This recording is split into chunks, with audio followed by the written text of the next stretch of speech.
We have brought together some experts, particularly from the municipal and business community, to talk about transportation. Because it's one thing to hear about transportation from folks such as myself, from planners, from the people who crunch the numbers, from the people who study transportation systems in other parts of the country, but it's another thing to hear from folks on the ground who are dealing with transportation issues and understand its intersection with the economy on a day-to-day basis.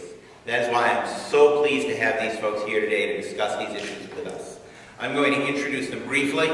I'm going to give a few general framing questions, and then they're going to come up without my having introduced them again to speak here and share with us their thoughts. Hopefully, we will all be brief enough, and we are given a little extra time, unfortunately, because Secretary Davey could not be with us today, so there will be some time for questions and discussions from the audience, which I always think is important.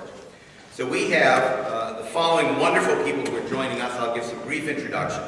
Mayor Susan M. Kay of Weymouth is now serving her second four-year term. In 2007, she was elected second mayor in Weymouth's history, with one previous mayor. I don't know what they're doing down here on the South Shore. It seems to be newly minted mayors all the time. And the first female mayor of Weymouth, a resident of Weymouth for over 35 years. She previously served as executive secretary for the town of Braintree and as an elected member of the Weymouth Town Council, Board of Selectmen, Finance Committee, and Town Meeting. She first became interested in politics through her career in journalism at the Weymouth News and the South Boston Tribune. Mayor Thomas Coe of Quincy is serving his third term as mayor, coming into office in January of 2008. His many years of public service began as class president of North Quincy High School. He was later director of the Quincy Council on Aging, a top aide to Mayor James Sheets, whom we'll all remember, of course, and in 1995 was appointed commissioner of Quincy's Park Department, the title his father held for 25 years. Today, he and his family live 2 doors down from his childhood home in North Quincy. Jeff Beckwith, another former member of the Great General Court, is the executive director of the Mass Municipal Association. He serves as CEO of MMA, as well as president and CEO of MAIA, the Massachusetts Interlocal Insurance Association. The MMA's municipal insurance program, so many of you know so well. Prior to his position at MMA, he was a member of the House of Representatives from 85 to 91 and has held a number of academic and public service positions. He and his family live in the town of Reading. And last but not least, John Stobierski is vice president of the South Shore Chamber of Commerce. Peter Foreman didn't think he could come today because there would be too many former reps here. Prior to joining the Chamber's management in 1997, John served as Director of Communications for the Massachusetts Department of Public Health and on the Washington staff of South Shore Congressman Brian Dunn. I'm very pleased to have all of these folks here today, and I believe I'm going to start with Mayor Kay. Everyone come up and join us at the table, please. I'm going to start with Mayor Kay.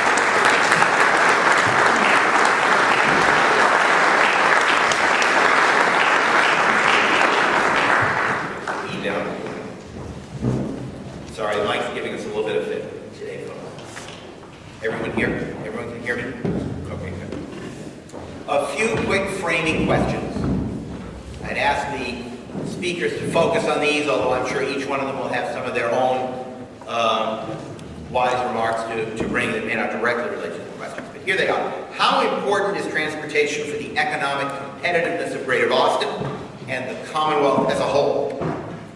What kind of information is needed to show the public at large that additional investments in transportation, both state of good repair and modest expansions or improvement, are needed? What would you be able to do with increased local transportation funding? What are you not able to do to meet current needs with present funding levels? What have you heard from your constituents or your members about the importance of a strong transportation system, particularly to the South Shore? And finally, how can the business community play a more active role in this statewide conversation? I think we'll have some illuminating remarks and then some good discussion. I'm going to invite Mayor Kay. Do you want to speak from there, Mayor, or do you want to come up here? This is fine. Okay, very good. And Mayor Kay will lead us off. Am I dealing with question one or all? All? Whichever ones you prefer. You have the list in front of you? I do, and Whatever you think is I have prepared answers. So there. To the first question, which is how important is transportation?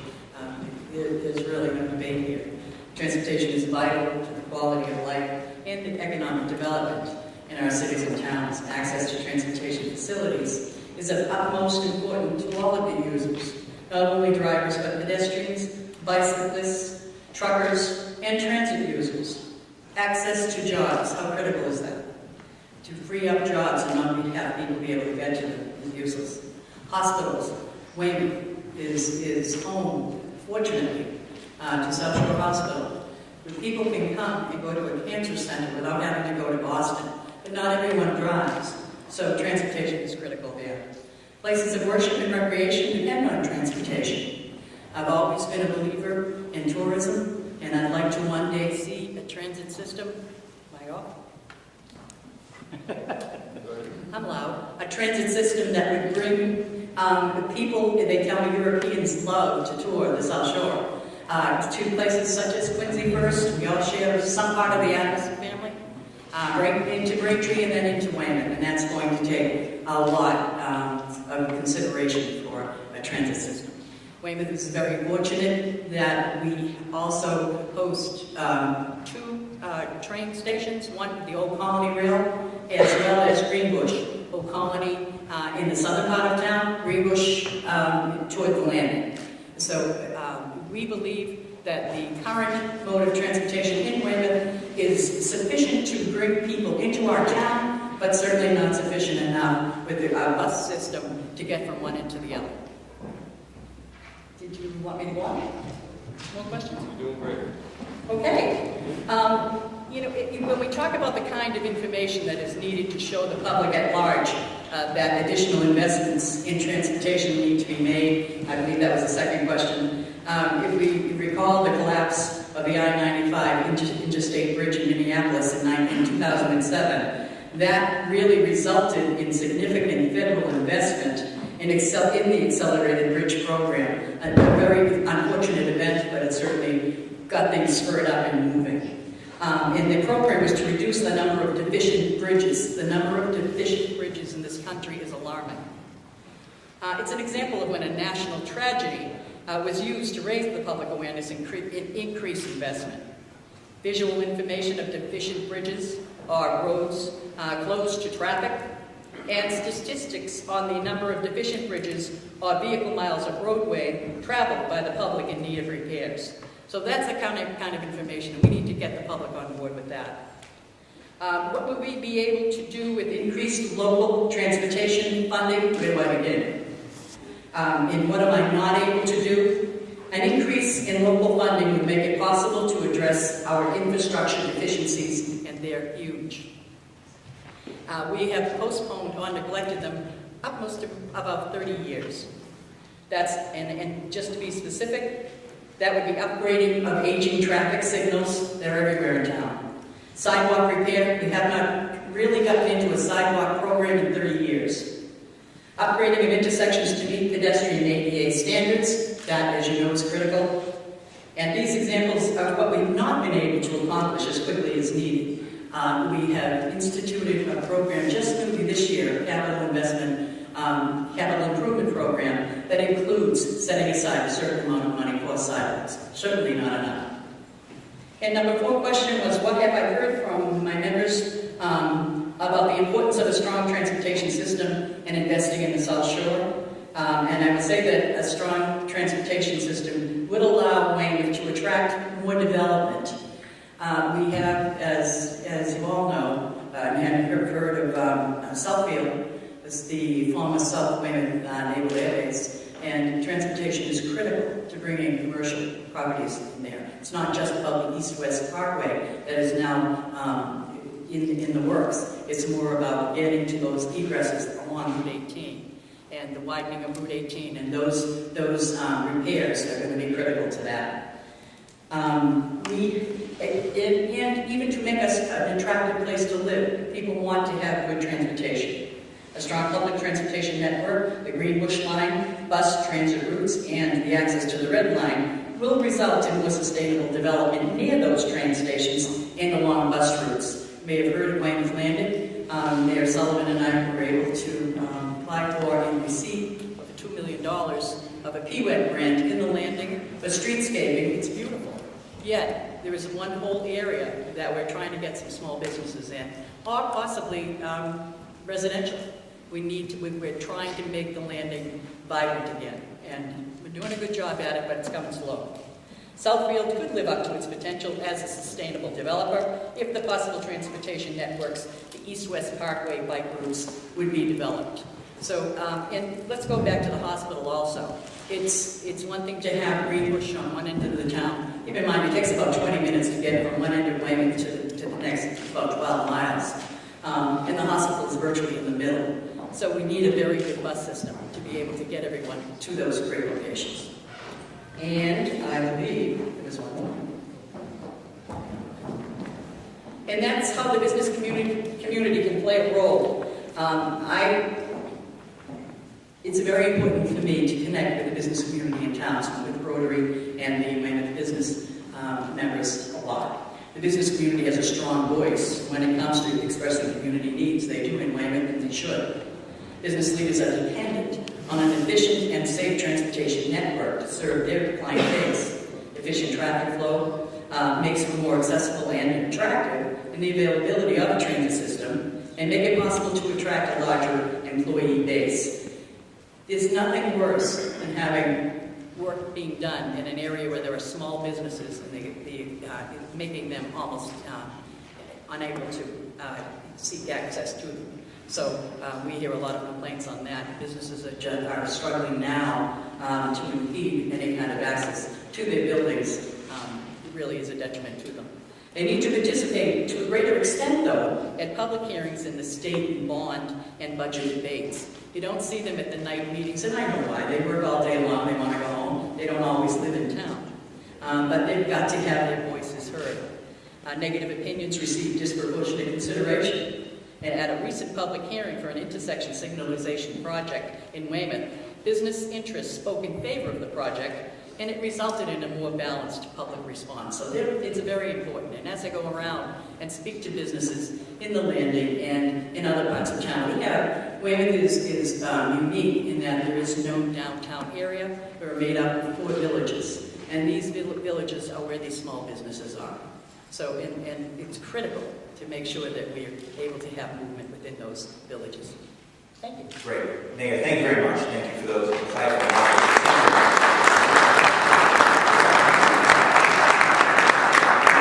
What I want to do, first of all, is try and deal with the mic situation, if we could. Nick, we do have a handheld mic there. Could you bring that up front to see if maybe that would work a little better, at least for the formal remarks? What I'm going to ask, I'm going to move to Mayor Koch next. You know, I just think in Mayor Sullivan to my right here, and Mayor Kay and Mayor Koch to my left, and it just makes me think of all the incredibly important work that are being done jointly by these communities on economic development activities, particularly the Weymouth Landing effort between Mayor Kay and Mayor Sullivan is critical. We have the Southfield development, we have the Quincy Center development, which I know Mayor Koch is going to talk about.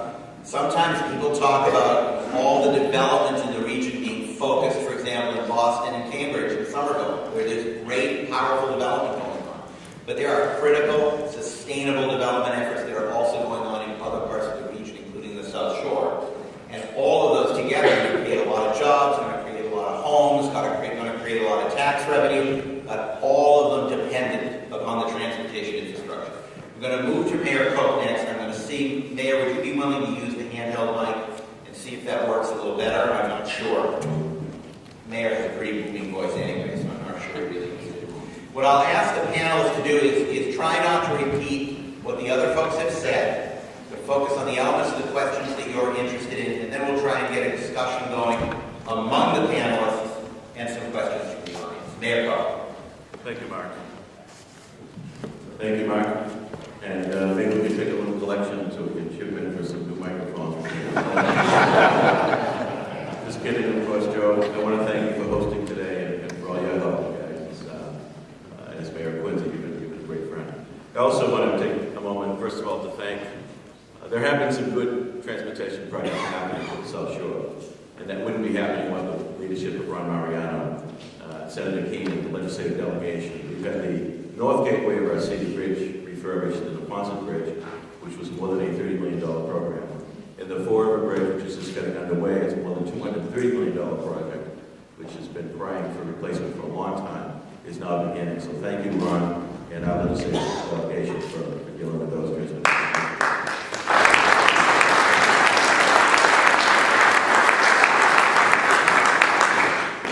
The city of Quincy is a city of more than 94,000. About half of our residents are rental.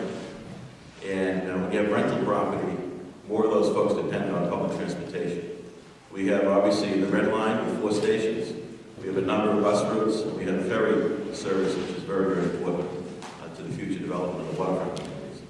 And as some of you may be aware, and Mark mentioned, the Quincy Center redevelopment project is a $1.6 billion program that includes 3.5 million square feet of new development. It has residential parts to it, it has commercial, professional, educational, retail, all of the components, and will be underway sometime in February for the first piece of the private part of the project. As part of the program, we had to meet some demands on the public infrastructure side. One is we built a new roadway that connects Bergen Parkway, connects to Route 3, over to Route 3A, which is a huge, huge improvement to moving traffic in our city. That would not have happened without the stimulus program, without our partners at the state, without our partners at the federal level. In addition, we're just moving a town brick culvert which meanders under the existing downtown in a culvert with pipe, and that is on the final stage of being completed. And that wouldn't happen without the Mass Works program. So we've truly had partners at the state and federal level to accomplish our Quincy Center program, which will result in about 18,000 jobs. We're looking at putting more than 4,000 tradespeople to work for more than 7 years. That's a pretty basic stat. This is a real program with real tangible results for not only Quincy, but for the economy really of the South Shore. All of that said, none of it would be happening if we did not have the Red Line at the Quincy Center station. The Red Line station is very, very important. Development wouldn't be here without it. And having said that, our Red Line station today, the parking garage is closed because it has been condemned. An 800-car parking garage has been condemned because of the maintenance replacement need of that garage. Now, I view that a bit as an opportunity more than a challenge, because that Quincy Center station, in general, is not in great condition. In fact, I would suggest that the Red Line, as it operates, has more problems than most of the other lines. I know that the cars on the Red Line that serve the constituents along that line are the oldest in the fleet.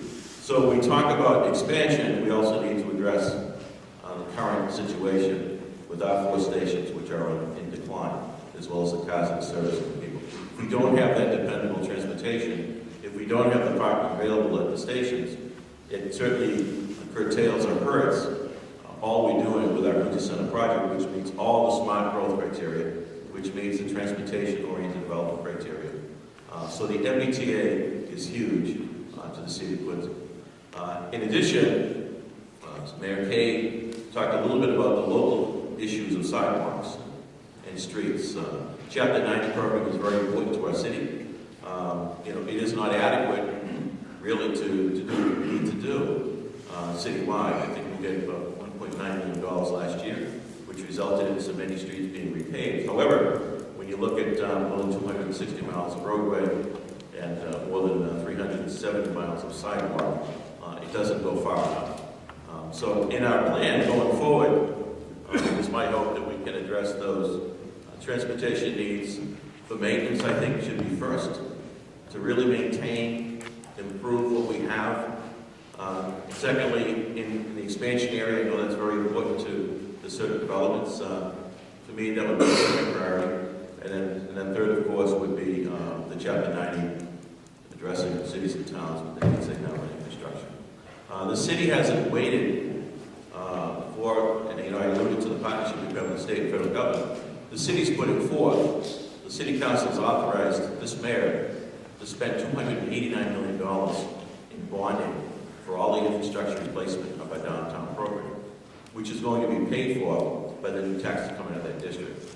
So as I met with public officials, federal officials, state officials, I've always indicated that we're not looking for handout. We're looking for participation. We want to partner with the different agencies.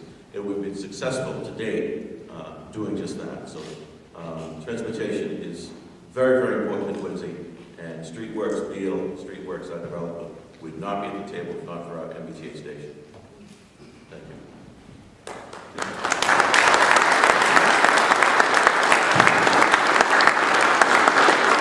Give us a little bit of a broader view of the intersection between municipal government and transportation. I'm going to call upon Jeff Becker from the MMA. Great. Thank you very much, Mark. I'd like to thank MAPC and all the sponsors for this event.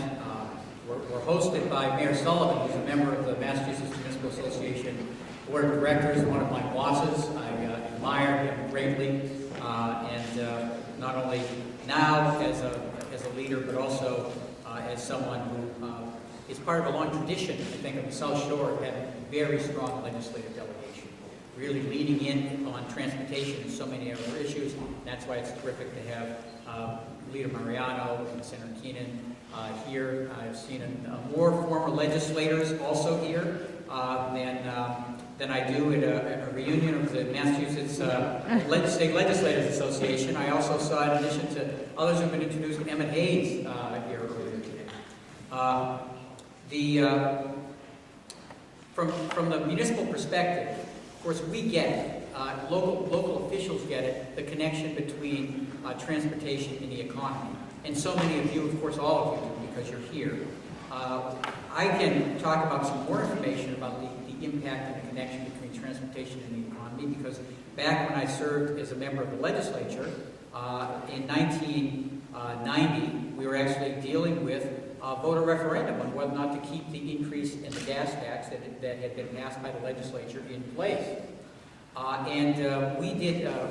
We actually asked for an independent study. I was involved in a statewide efforts talking about revenues. And we did a research project with an independent, nationally known economic research firm. And they concluded that the gas tax at the time, but it was passed back in 1990, so long ago, was directly responsible for 30,000 construction jobs and thousands of other jobs in Commonwealth, Massachusetts. And that was actually essential to bringing Massachusetts back from what had been a pretty harsh economy at the time. So we know, going back many, many years, not just in this debate, that there is proof that investment in transportation creates growth in our economy, not just in construction jobs, but in so many other employment opportunities. And it's good for us, and it's good for our communities, not just leveraging the economic development proposals that we've heard talked about in the cities in this region, but all across the state.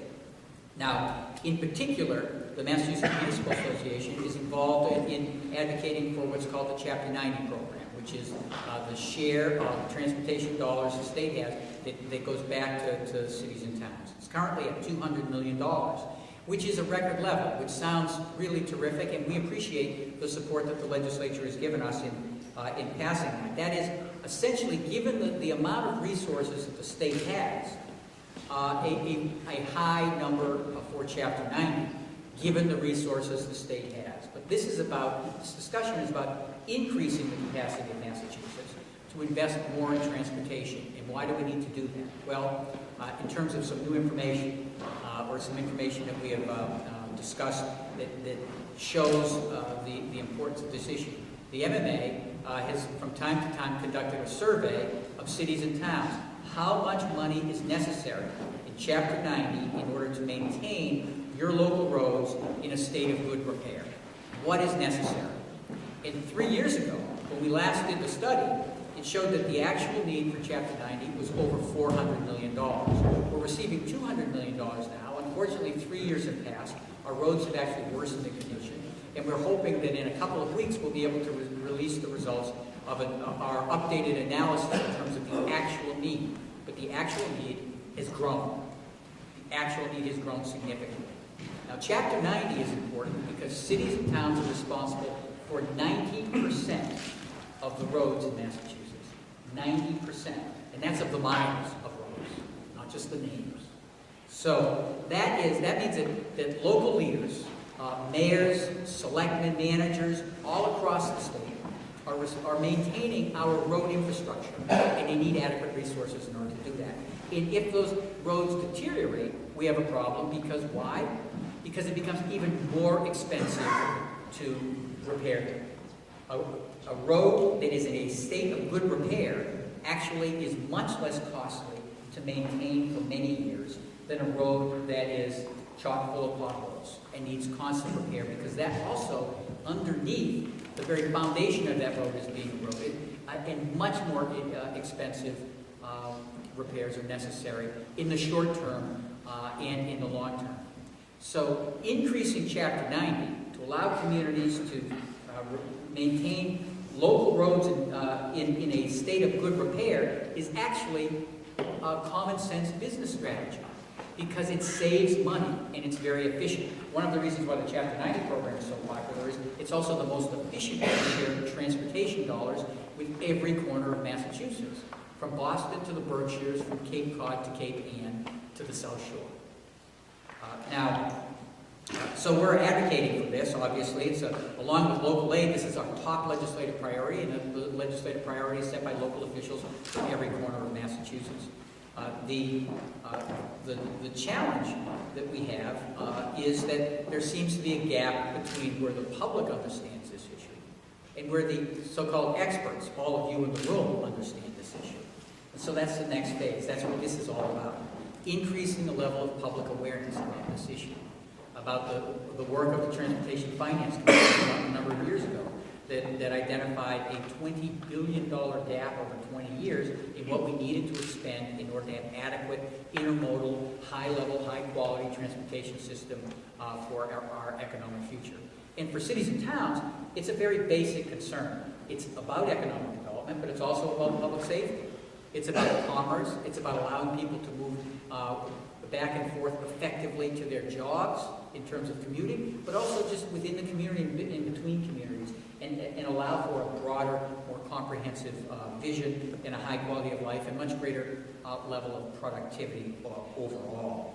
So it's important to voice these concerns and this issue and the actual financial need, the need for increased capacity. That means an increased amount of revenues available to the state and cities and towns to invest. And in terms of the last question, how can the business community weigh in on this? Well, we think that certainly the business community has a huge amount of credibility with average citizens. And if members of the business community, not just associations, but business leaders and businesses, can talk about this in a common sense way, none of you have successful businesses because you have failed to invest. You all have successful businesses because you have made an investment, and you have done it in a way that's made sense to allow for growth and to allow for efficiency and effectiveness. And really, that's what we're talking about in terms of the transportation agenda for Massachusetts. Efficiency, effectiveness, and stability, and an adequate amount of revenues and resources so that we can have long-term planning. It just makes good business sense, makes good economic sense, and good sense for all the cities and towns of Massachusetts.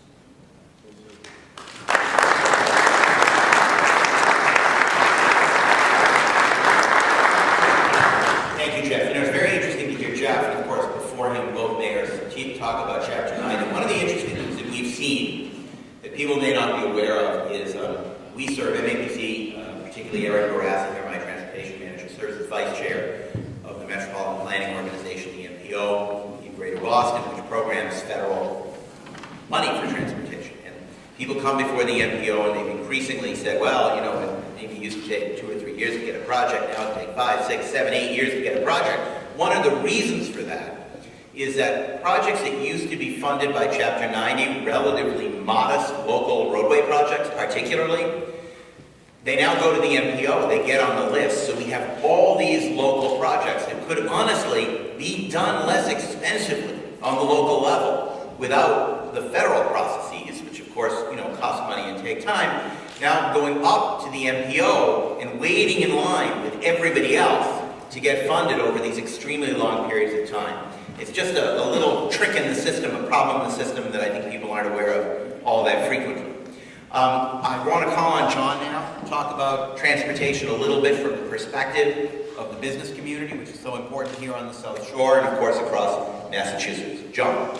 Well, thank you, Mark, and thank you all for participating. There's a very nice warm feeling that comes from being on the panel when the moderator has said, please don't repeat what anybody before you has said, and you're the last person to speak. So thank you very much. Have a nice day. Don't be so quick to applaud.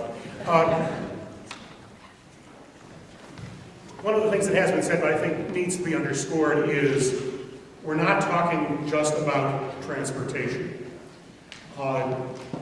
Little experiment over the holiday season when the family is gathered, bring up the word infrastructure. You're not going to get too many people sticking around for dessert. That's something that doesn't resonate with most folks who are not like those of us in this room who care about transportation and economic policy. What is important is the value that the transportation network brings to our communities. It's vital for economic development, for the investment decisions that businesses are making, where they're going to locate, where they are close to access to good employees, where their employees decide to live. Transportation is about employment, growing employment in the region. It's about access to the healthcare infrastructure, the healthcare system that we pay so dearly to maintain and to grow. It's about access to the social services we fund. It is about access to the educational system that we brag is the best in the world, but people need to be able to get to it and back from it. The question is, how do you get over that hump of basic distrust that was so sadly evident in the last political campaign? Wherever you fall on the political spectrum, it is clear there's a high level of distrust among people, among voters, that the dollar sent to government, whether it's local, state, or federal, is being spent wisely, is being spent for their benefit. How you gather more support for increased funding, it's pretty simple. You need to show the value, and you need to show the results. Massachusetts did a spectacular job recently replacing a large number of bridge decks over the course of the summer, and that was fine. I question whether that has done as much good as the harm done by taking as long as it took to complete the bridge over on Route 53 over Route 3 in Hanover. We need to reestablish the credibility, the importance, the willingness to seek innovative solutions for our transportation problems and for funding. The gasoline tax, believe me, the business community has long supported the idea of user fees to support public investments. And the gas tax is designed to be the ultimate user fee. Somehow there was the closest relationship we could get to how much you used the road and highway system was how much you drove. It was a pretty good marker. It was a pretty good proxy for that. Well, a couple of things have changed.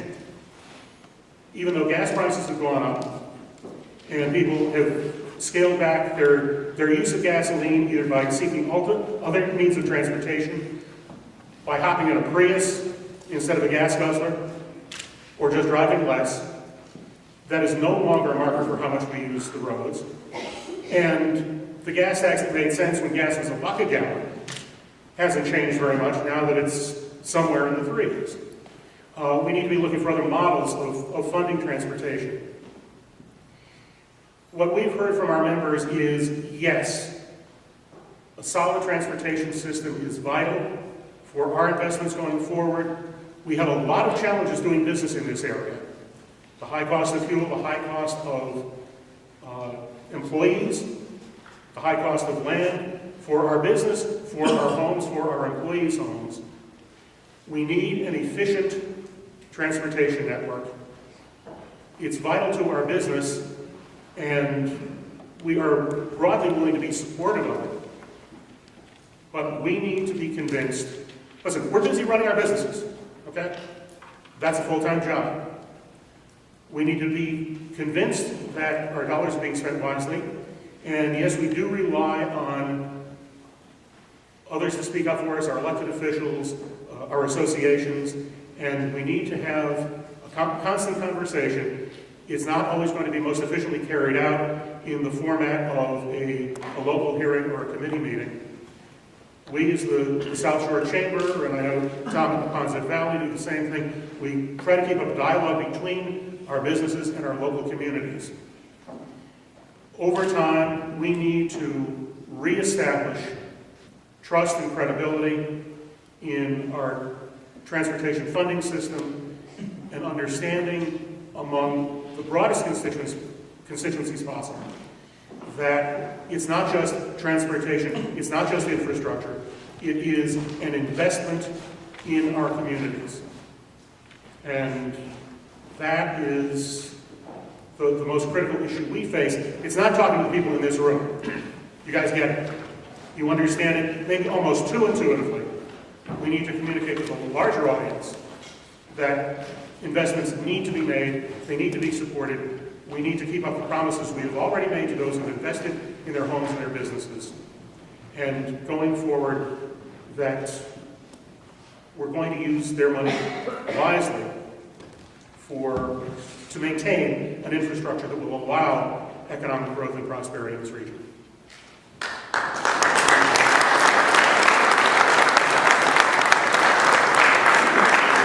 John, thank you very much. Thanks to all the panelists. I want to get a little bit of a conversation going here, if I possibly could. See if people have questions or comments. What I would ask you to do is introduce yourself, please. Say who you are and where you're from. And whether you're making a brief comment or asking a brief question, I would underline the word brief if you possibly could. So let's see. I think I heard that maybe Tabor Keeley, who represents the Three Rivers Interlocal Council from the town of Milton. Sitting next to the chair of that council, Stephanie Mercandetti from Walpole. I think Tabor has a question on behalf of his constituent.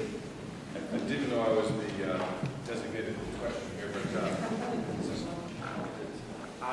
I guess I'd like to comment a little bit on the political will and the last presentation here with the cost of transportation. It's evident the cost of the infrastructure, et cetera.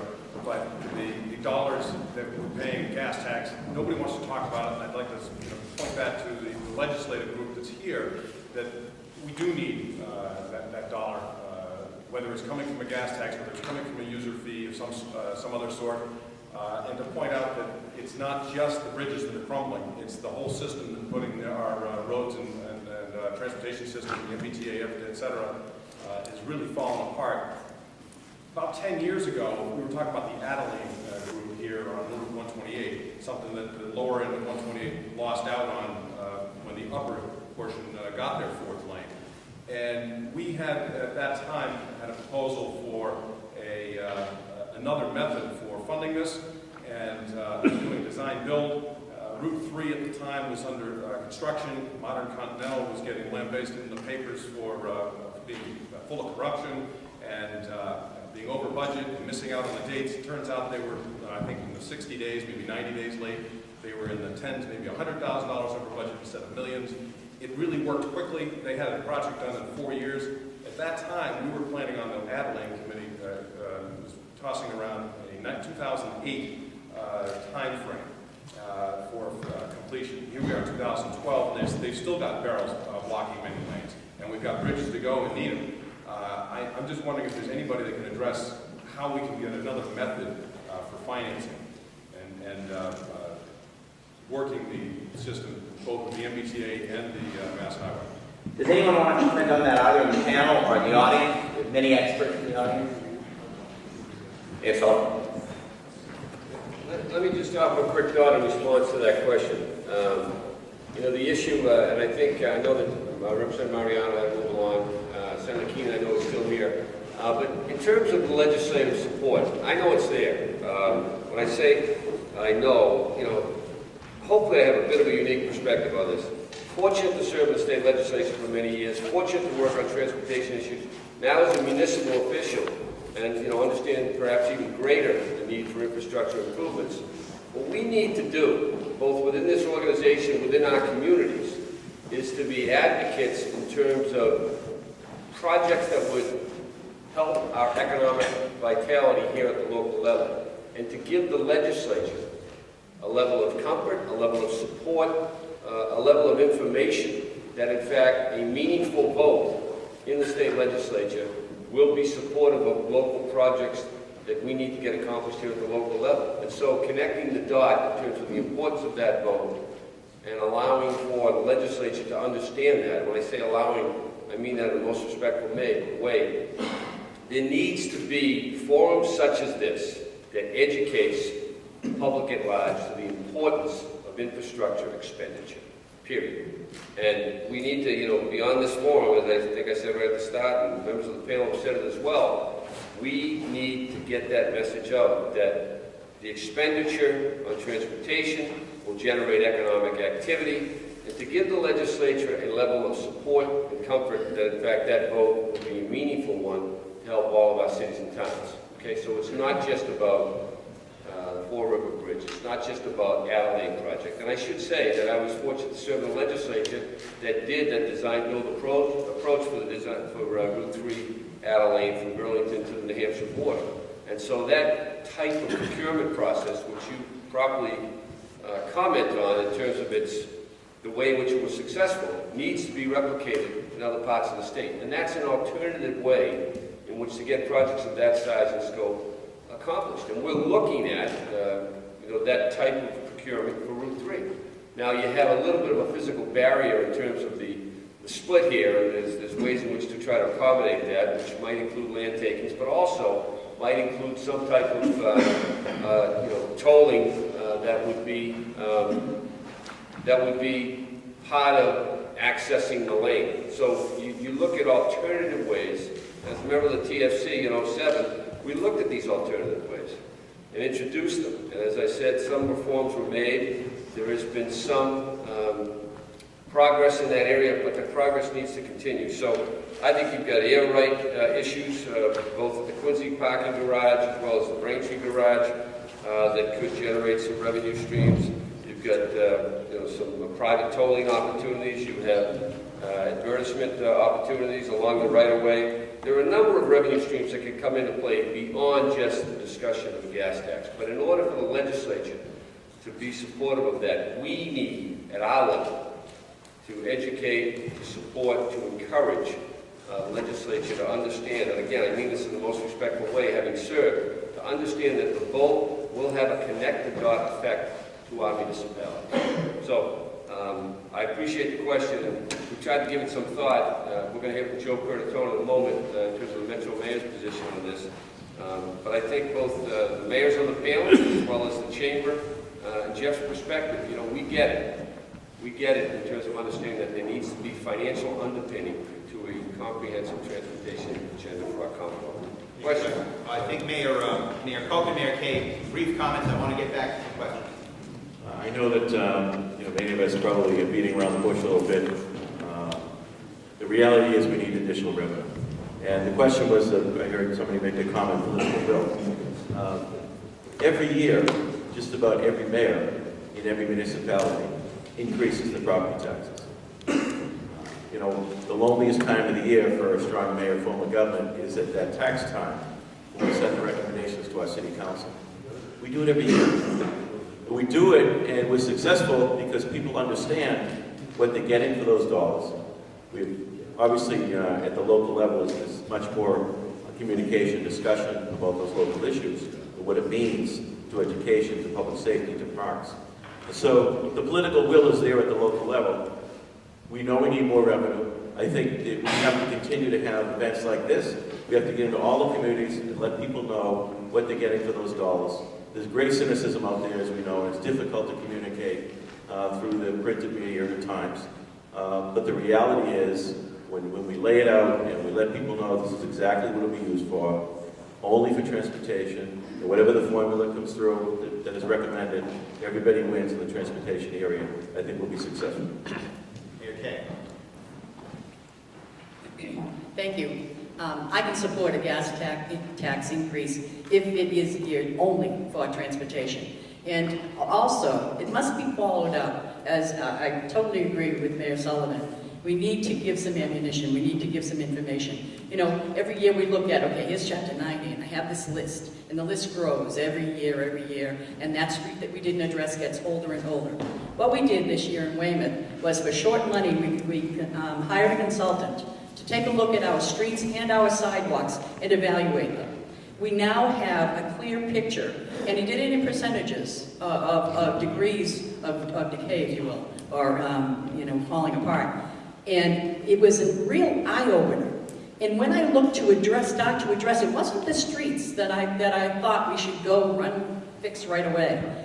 It also has to be reconciled, sidewalks to streets, to utilities. There's a big project that has to happen before you go into fixing your streets. That should happen. However, I believe if a lot of our communities were to do this, and I'll give you an example. Some of the roads that were designated as, let's say, 20%, 20 and 30, now immediately you want to go take a look at those and let's fix those. However, those roads that are in the area of 60 and 70% will be 40 if you don't go to them. So what we've decided to do is to sort of split a certain percentage to address those low percentage roads and sidewalks, and a certain percentage on that middle area. And we actually came out a little bit below average for the state as far as where our roads and sidewalks, and I was pleased to see that. But if all communities had this information, we were able to give it to the state and say, look, here are the percentages, these are actual figures. I think the sell would be good. Thank you, Mayor.